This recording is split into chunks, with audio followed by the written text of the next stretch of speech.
মোবাইলের মাধ্যমে কথা কয় না আমরা বাংলাদেশের সেরাইতে কিতা কই না আপনারা বাংলাদেশের সেরাইতেরই দোষ সেই দেশের কোনো দোষ নাই তুই সুযোগ দিলে কে রে হে মিস কল তুই মিস কল দেশ কে রে হে কল দে কিতা কই মিস কল দে হিডা কল দে হিডা তে আনাই এটা সইসা হয়তো তাহলে তুই এইটা তুই না আমার সস এই মিস কল মানে তুই এটা ওদে মিস কল তো দিছিল দেবাদ দিলাইছে দেও দে কিতা মিস কল তরজমা বুঝছেন নি দেও দে মানে দিছিল দেবাদ দিলাইছে এটা হলো মিস কল দিছিল কল এরপরে মিস কইরা লইছে এটা হলো মিস কল দিছিল কল এরপরে মিস কইরা লইছে এটা হইছে মিস কল আল্লাহ এই জানা আপনারা বুঝাইতাম পারতাছি কিনা তাইলে জায়গা পর্যন্ত যায় তাহলে জায়গা পর্যন্ত যাওয়ার এক নাম্বার হাতিয়ার হইল চোখ দি দেখে মুখ দি মাঠে কান দি গুনে পাও দি আচ্ছা জায়গা পর্যন্ত যায় হাত দি ধরে তাইলে হিডা এই কাম করে তাইলে আপনারাই কই এই চোখ দি দেখার মূল হইল লজ্জাস্থান ব্যবহার করা মুখ দি মাথার মূলে হলো লজ্জাস্থান ব্যবহার করা পাও দি আইটা যাওয়ার মূলে হইল লজ্জাস্থান ব্যবহার করা হাত দি ধরা মূলে হইল লজ্জাস্থান ব্যবহার করা কান দি হুনা মূলে হইল লজ্জাস্থান ব্যবহার করা এই জায়গা পর্যন্ত গেলে কি এর ঘরে আর যোগাযোগ নাই এই জায়গা ব্যবহার করে লাইলে এর ঘরে আর দেখা সাক্ষাৎ নাই তখন সেরার বাড়ি ছেড়ে যাইয়া অনশন করে লাগা পর্যন্ত গেছে কি আমার কাছে একটা বিচার দেওয়ার লাগবে এটা আমার কাছে পাইছে বাড়ি হইলো জল চোকা এটা আমার গাড়িত কইমু তাইলে এই জায়গার লাগি তুই এত মেহনত এমবি নষ্ট করলো মিনিট নষ্ট করলো মোবাইল নষ্ট করলো সময় নষ্ট করলো কোন জায়গার যাইবার লাগিয়া এই জায়গা তো এই জায়গা যাওয়ার পরে আর যোগাযোগ নাই এরপরে সেই জায়গা সেরা সেই হিন্দু সেরার সাথে লাইন মারাই দিছে লাইন মারানির পরে যখন জায়গা পর্যন্ত সুযোগ দিলাইছে এখন তো আর সেরা আর যোগাযোগ করে না এখন সেরি হিন্দু বাড়ির জায়গা অনশন শুরু করছে মুসলমান সেরি আর হিন্দু সেরা বেশি দূর নাই আমরা অভিগঞ্জের ঘটনা এটা তো আপনি জানুই না তাইলে এই ঘটনা কেন ঘটলো এক নাম্বার কারণ আমরা মানিনি আমরা ঠিক করতাম পারছি না আলকিহি ওয়ালা ফি সামঈহি ওয়ালা ফি সামঈহি ওয়ালা ফি বাসারিহি ওয়ালা ফি ইলমিহি ওয়ালা ফি হিলমিহি ওয়ালা ফি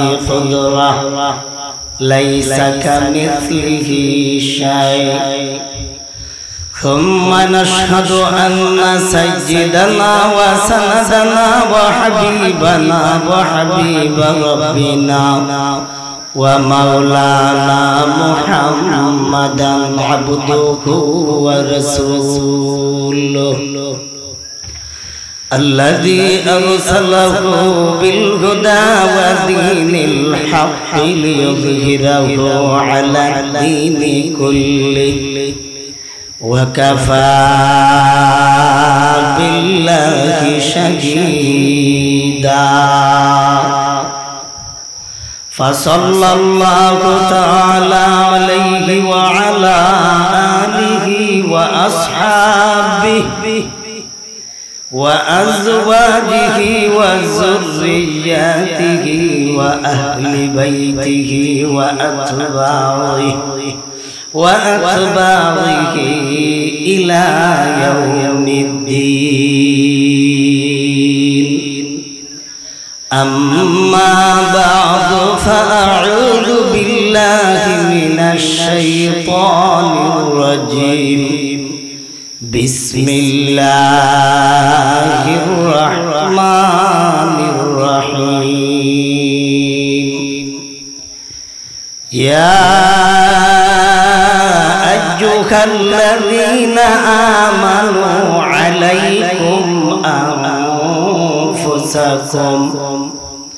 عليكم أنفسكم لا يضركم من ضل إذا اهتديتم إلى الله مرجعكم جميعا ইলাল্লাহি মারজিউকুম জামিআন ফায়ুনাব্বিউকুম বিমা কুনতুম তা'মালুন। সাদাকাল্লাহু মাওলানাল আযীম। وقال النبي عليه الصلاة والسلام ألا إن في الجسد مضغة إذا صلحت صلح الجسد كله وإذا فسدت فسد الجسد كله ألا وهي القلب أو كما قال عليه الصلاة والسلام وصدق رسوله النبي الأمي الكريم بارك الله لنا ولكم في القرآن العظيم ونفعنا وإياكم بالآيات والذكر الحكيم।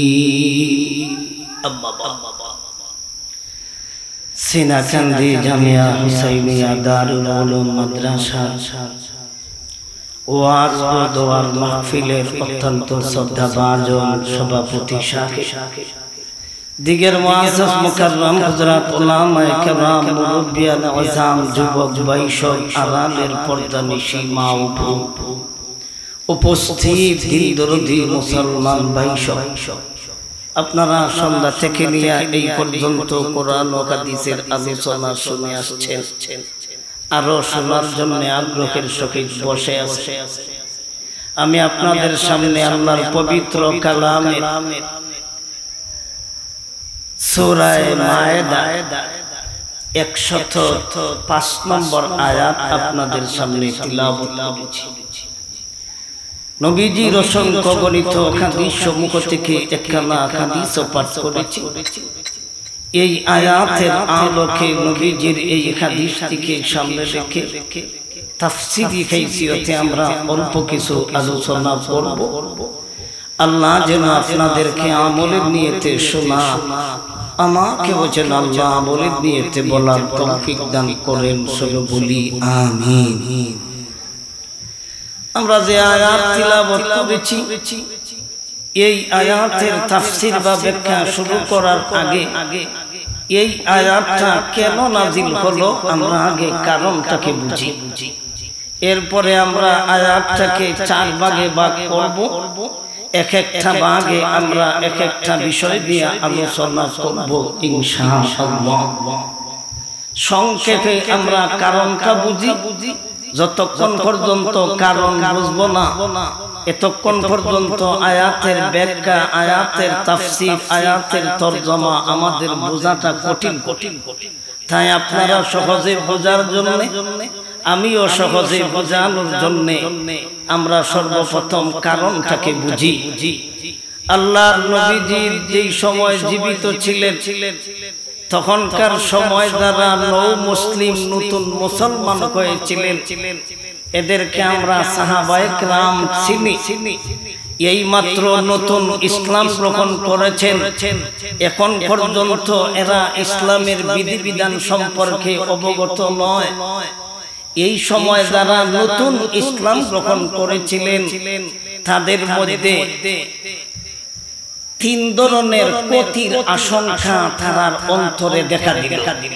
মনে মনে ভাবতেছেন আমাদের 3টা ক্ষতি হতে পারে। একটা ক্ষতি হলো মালের ক্ষতি, আর একটা ক্ষতি হলো জানের ক্ষতি, আর একটা ক্ষতি হলো মানের ক্ষতি। একটা হলো মালের ক্ষতি, আর একটা হলো মানের ক্ষতি, আর একটা হলো জানের ক্ষতি। তাইলে তিন ধরনের ক্ষতির আশঙ্কা মনে মনে। কেন? আমি ইসলাম গ্রহণ করেছি, আমার বাবা কাফির, আমি ইসলাম গ্রহণ করেছি, আমার মা কাফির, আমি ইসলাম গ্রহণ করেছি, আমার ভাই কাফির, আমি ইসলাম গ্রহণ করেছি, আমার আত্মীয় স্বজন কাফির, আমি যে ইসলাম গ্রহণ করেছি, ধর্ম ত্যাগ করেছি, বাপ দাদার মুখে সুনকালি দিয়েছি, আমার বাপ তো আমারে সম্পদ দিবে না, আমার আত্মীয় স্বজন যেথায় পায় সেথায় আমাকে আক্রমণ করার সম্ভাবনা আছে, রাস্তাঘাটে চলাফেরা করতে যাইয়া মানহানি করারও সম্ভাবনা আছে। বর্তমান যুগে যারা ইসলাম গ্রহণ করে এই চার ধরনের বিপদ এরাও আছে। কারণ এরার মা বাপে সম্পদ দেয় না, এরা কিন্তু জানেরও ক্ষতি হতে পারে, রাস্তাঘাটে বাইরিতে পারে না। আরেকদিকে তারা অর্থ সম্পদ পাইতো কই, ওরা তো ধর্ম ত্যাগ করে নিছে। এই ধর্ম ত্যাগ করার পরে অনেক নৌ মুসলিম আছে, তারা মানুষের কাছে সাহায্য সহযোগিতা পর্যন্ত চায়। আমি তো ইসলাম গ্রহণ করেছি, আমারে তো আমার আত্মীয় স্বজনে টাকা পয়সা দিত না, তাইলে আমরা আমি যে আপনাদের ধর্ম ত্যাগ, আমি যে আপনাদের ধর্ম গ্রহণ করেছি, এই কারণে আপনারা আমাকে সাহায্য করেন।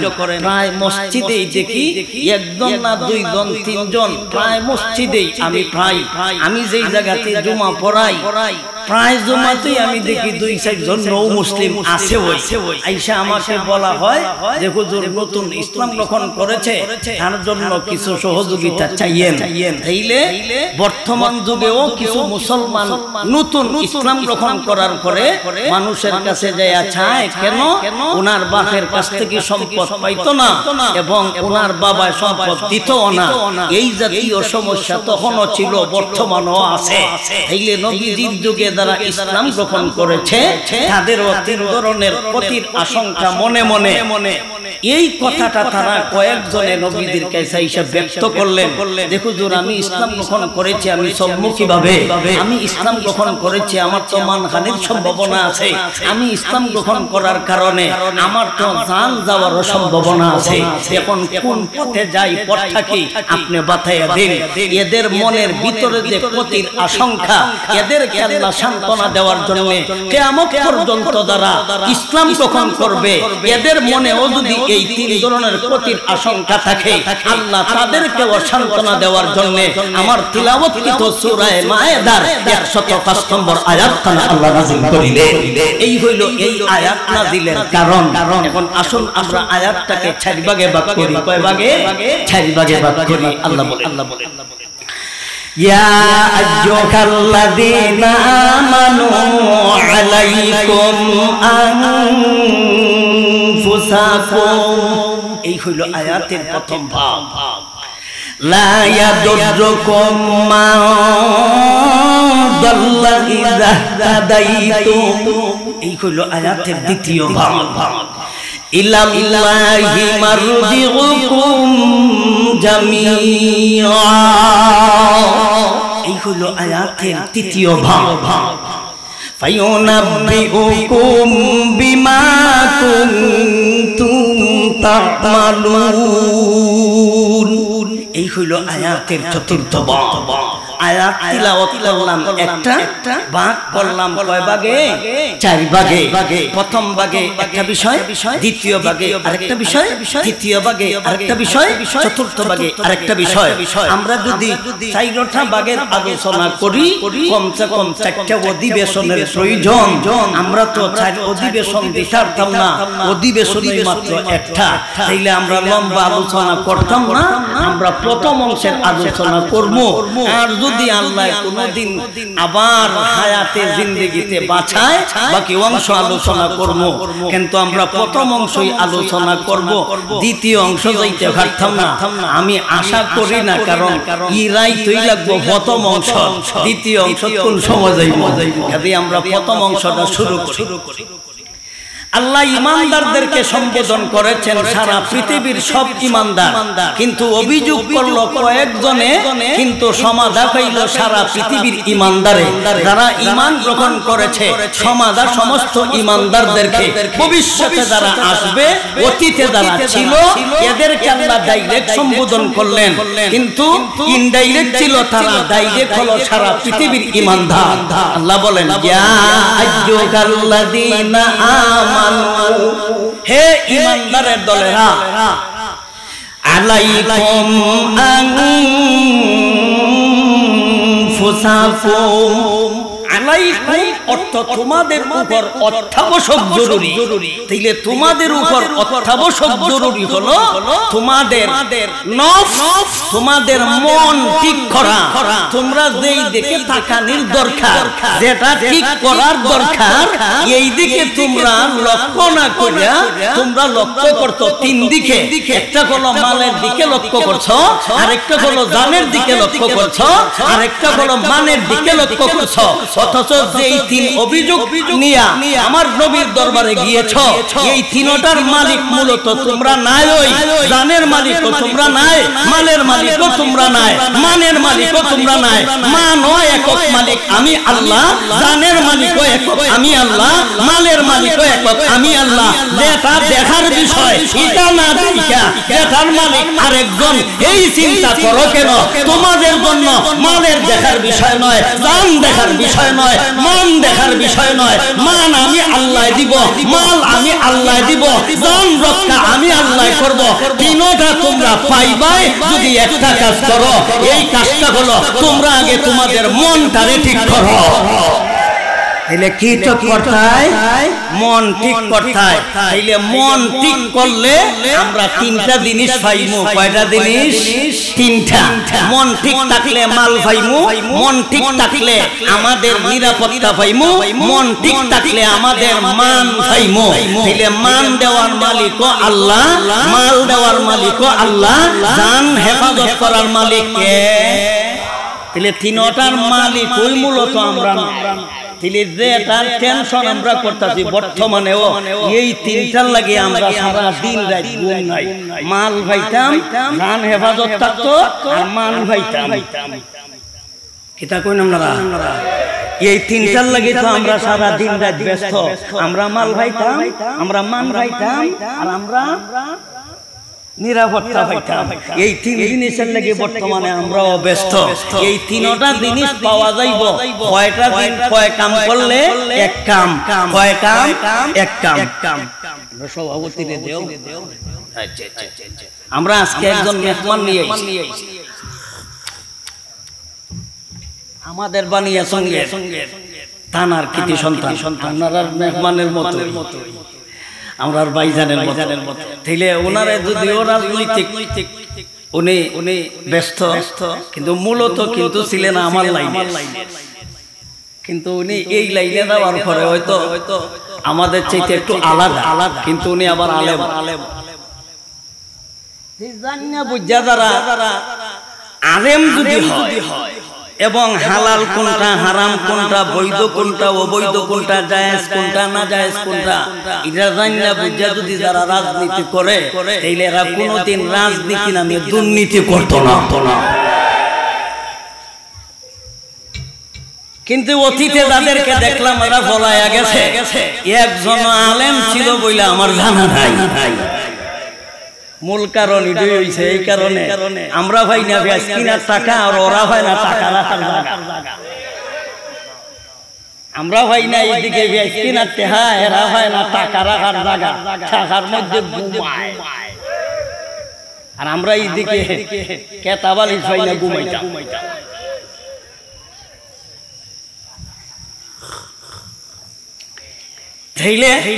আল্লাহ প্রথম অংশে আমাদেরকে কি উপদেশ দিলেন?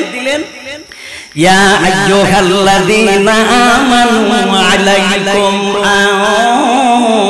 আনফুসাকুম, ইমানদারের দল, তোমাদের দেখার বিষয় মাল নয়, তোমাদের দেখার বিষয় জান নয়, তোমাদের দেখার বিষয় মান নয়। কারণ জানের মালিক আমি আল্লাহ, মালের মালিক আমি আল্লাহ, মান সম্মান দেওয়ার মালিক আমি আল্লাহ। যাকে ইচ্ছা তারে দেই, এটা তোমাদের বিষয় নয়। তোমাদের দেখার বিষয় কইল তোমাদের মন, তোমাদের দেখার বিষয় কইল তোমাদের আত্মা।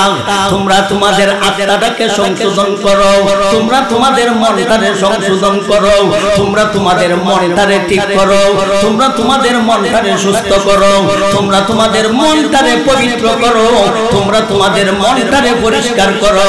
তোমরা যদি মন ঠিক কইরা লাও, আমি তোমাদের মাল যা লাগে তা দিব। তোমরা যদি মন ঠিক কইরা লাও, তোমাদের মান যা লাগে তা দিব। তোমরা যদি মন ঠিক কইরা লাও, তোমাদের নিরাপত্তার ব্যবস্থা আমি আল্লাহ করে দিব। আল্লাহ আমাদেরকে করবেন তিনটা, আর আমরা করতাম কয়টা? আমরা মাত্র করতাম একটা। একটা ওইটা কিন্তু কম না, এটা ঠিক করা খুব কঠিন ব্যাপার। এটা কি? এটা হইল মন, এটা হইল আত্মা। তাইলে আমাদের আঞ্চলিক ভাষায় কয়, আপনারা এই এলাকায় আইছে কিনা আইছে না আমার জানা নাই, আমরা হবিগঞ্জ একটা শব্দ চলে, মন ঠিক সব ঠিক। শব্দ এটা আপনারা সুনামগঞ্জ আইছে নি? আইছে। ও তে আমরা হবিগঞ্জ রইছে না, সুনামগঞ্জ আইছে, গঞ্জে গঞ্জে মিলা।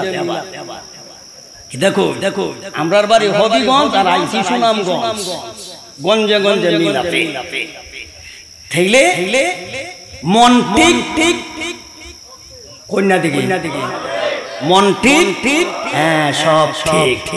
মন ঠিক তো সব ঠিক।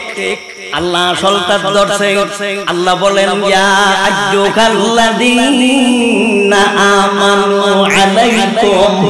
আলাইকুম আনফুসাকুম। ইমানদারের দল, তোমরা তোমাদের মন হলো দেখার বিষয়, তোমরা মনটারে ঠিক কইরা লাও। তোমরা যদি মনটারে ঠিক কইরা লাও, মাল যত লাগে আমি আল্লাহ দিব। তোমরা যদি তোমাদের মন ঠিক কইরা লাও, সম্মান যা লাগে আমি আল্লাহ দিব। তোমরা যদি মনটারে ঠিক কইরা লাও, তোমাদের সংরক্ষণের দরকার, তোমাদের ক্ষতি থেকে বাঁচার দরকার, তোমাদের নিরাপত্তার দরকার। আমি আল্লাহ ওয়াদা দিলাম, তোমাদেরকে আমি আল্লাহ নিরাপত্তা প্রদান করিব। আল্লাহ নিরাপত্তা দিবেন, আল্লাহ আমাদের মাল দিবেন, আল্লাহ আমাদের মানও দিবেন। আমরা এই তিনটা চাই কিনা?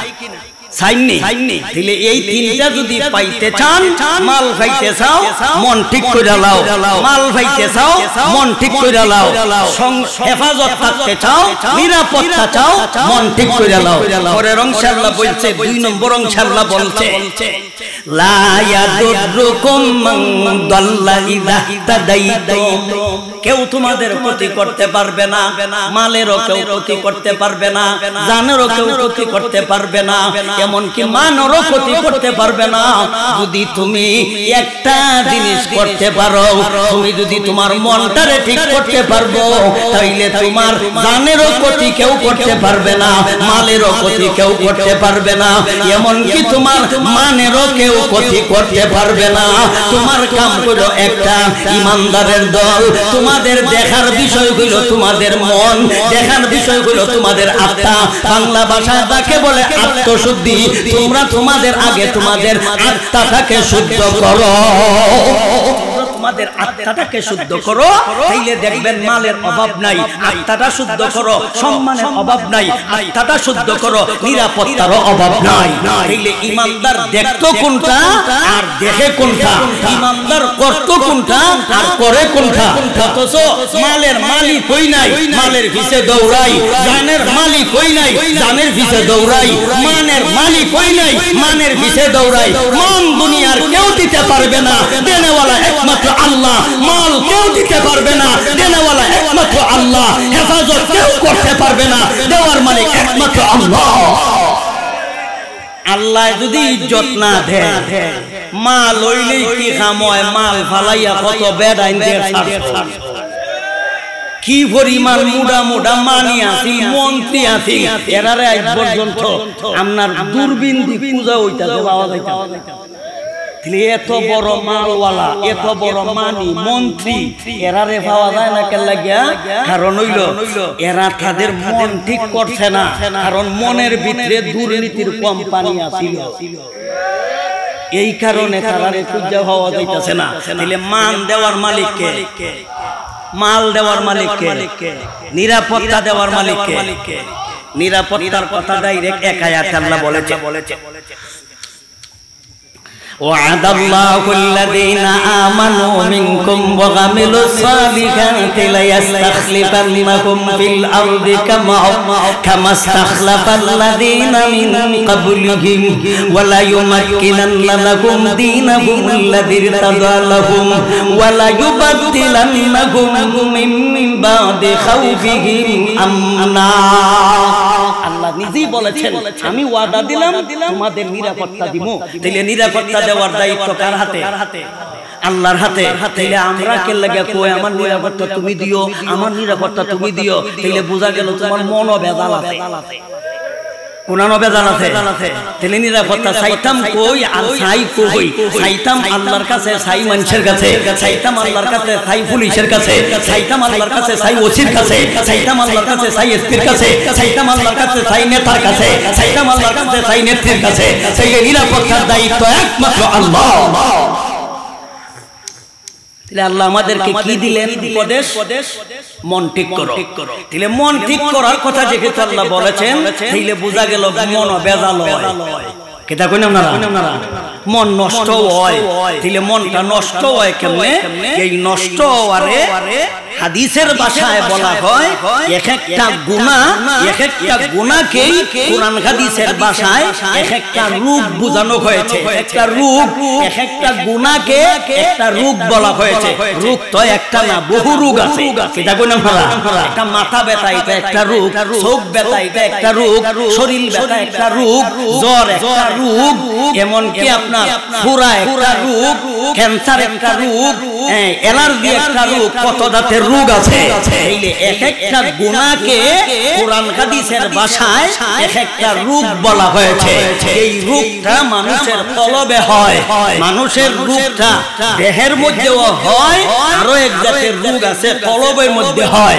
কিন্তু আমরা দেহের চিকিৎসা করি, কিন্তু কলব নামক যে একটা জিনিস আছে এটাও যে রোগ হয়, এই রোগের চিকিৎসা আমরা করিও না, এটার চিন্তাও আমরা করি না।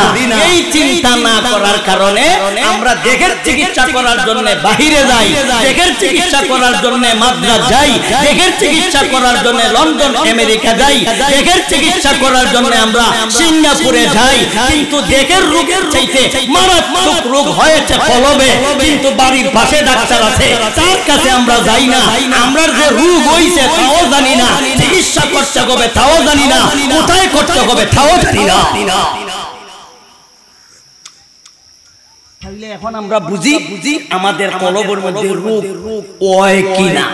যদি ওইয়া থাকে কেমনে হয়? আপনারা অসুবিধা হইতেছেন, আপনারা অসুবিধা হইলে কইলে আমার ডাবল সুবিধা, আমি মমি সিং যাওয়ান এলাকা। আপনারা অসুবিধা হইলে আমার সুবিধা, আমি আরো অসুবিধা হইতো আপনারা, আমি চাই যে আমার দরকার। আপনারা অসুবিধা হইলে আমার সুবিধা। তাহলে কলবের মধ্যে রোগ হয়। সূরাতুল বাকারা আয়াত নাম্বার 10, সূরাতুল বাকারা আয়াত নাম্বার কত? 10। এই আয়াত আল্লাহ বলে ফি কুলুবিহিম মারাদুন ফাযাদাহুমুল্লাহু মারাদা। আল্লাহ বলেন এদের কলব বেমার। মারাদুন শব্দের অর্থ হলো রোগ, মারাদুন শব্দের অর্থ হলো অসুস্থ, মারাদুন শব্দের অর্থ হইল বেমার। ফি কুলুবিহিম মারাদুন ফাযাদাহুমুল্লাহু মারাদা। সূরা বাকারা 10 নম্বর আয়াতের মাধ্যমে আমরা বুঝলাম কলবের মধ্যে রোগ হয়। এখন বুঝার ব্যাপার রোগটা কেমনে হয়, এটা বুঝার ব্যাপার। কলবটা ভিতরে না বাইরে? আপনারা কিতাব করেন কলবটা ভিতরে না বাইরে?